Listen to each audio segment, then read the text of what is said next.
في أي لحظة سيتحدث المستشار علي الدريع، لذلك عند حديثه سننتقل مباشرة إلى الدائرة، إلى مقر اللجنة الأصلية الرئيسية في الدائرة الثالثة.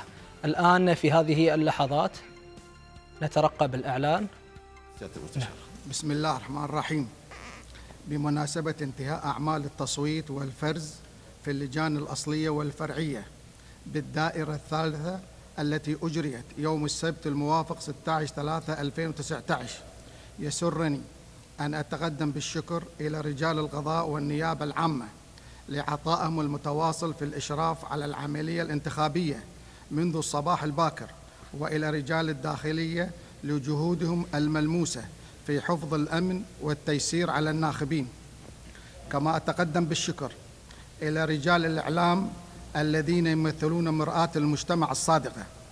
وبعد حصر من حضر من الناخبين المقيدين بكشوف الناخبين ورصد الأصوات الصحيحة التي حصل عليها كل من المرشحين في هذه الدائرة، يسعدني أن أعلن نتائج العملية الانتخابية على نحو ما يلي: عدد الناخبين المقيدين بالدائرة الثالثة 96,528. عدد الذين أدلوا بأصواتهم 27,515. عدد الأوراق الصحيحة 27,200. عدد الأوراق الباطلة 315. وبذلك يكون المرشح عبد الله أحمد باقر الكندري حاصل على 6,705 هو الفائز بمقعد مجلس الأمة عن الدائرة الثالثة في الانتخابات التكميلية 2019. وبهذه المناسبة أدعو المولى عز وجل أن يجعل هذا البلد آمنا مطمئنا، وأن يحفظ لنا صاحب المقام السامي أمير البلاد وولي عهده الأمين. والسلام عليكم ورحمة الله وبركاته. شكرا جزيلا سيادة المستشار. إذا كانت هذه إعلان النتيجة الرسمية وبشكل رسمي من الدائرة الثالثة برئاسة المستشار علي الدريع وكيل محكمة الاستئناف، وحيث أعلن هو فوز سيد عبد الله الكندري بمقعد. نعم، كان هذا الإعلان الرسمي والنهائي من سعادة المستشار علي الدريع في الدائرة الانتخابية الثالثة. أعلن رسميا فوز عبد الله أحمد الكندري بعضوية مجلس الأمة عن الدائرة الثالثة. النائب عبد الله أحمد الكندري، مبروك مبروك ألف مبروك. نسأل الله سبحانه وتعالى لك التوفيق والسداد لخدمة الوطن والمواطنين. طبعا أيضا أعلن المستشار، ننتظر الآن ربما يكون هناك أيضا إعلان آخر، لقاء حصري مع النائب عبد الله أحمد الكندري بعد قليل. نعم.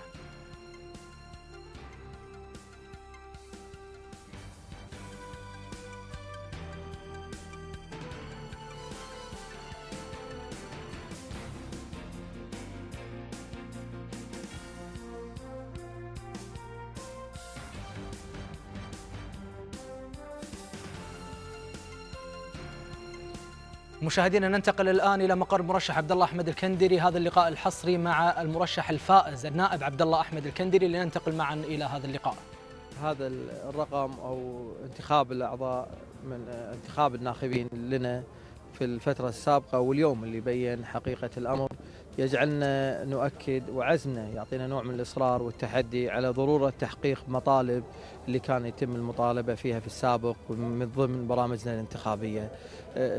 وجدنا اليوم روح المنافسة وروح الديمقراطية وبكل شفافية، فيجعل الإنسان يفتخر أن تكون الديمقراطية بهذا الشكل، وأن تكون المنافسة بهذه النزاهة وبهذه يعني الروح الطيبة، سواء من الإخوان اللي ما حالفهم الحظ كثر الله خيرهم، أو الإخوان اللي حالفهم الحظ بالدوائر الأخرى عسى الله يوفقهم.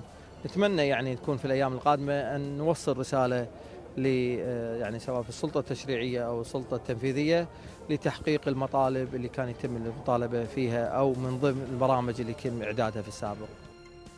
كان هذا اللقاء مع النائب عبد الله أحمد الكندري الفائز بالمركز الأول عن الانتخابات التكميلية 2019 بالدائرة الثالثة. أعلن المستشار علي الدريع رسميا فوز عبد الله أحمد الكندري بعدد أصوات 6705 أصوات.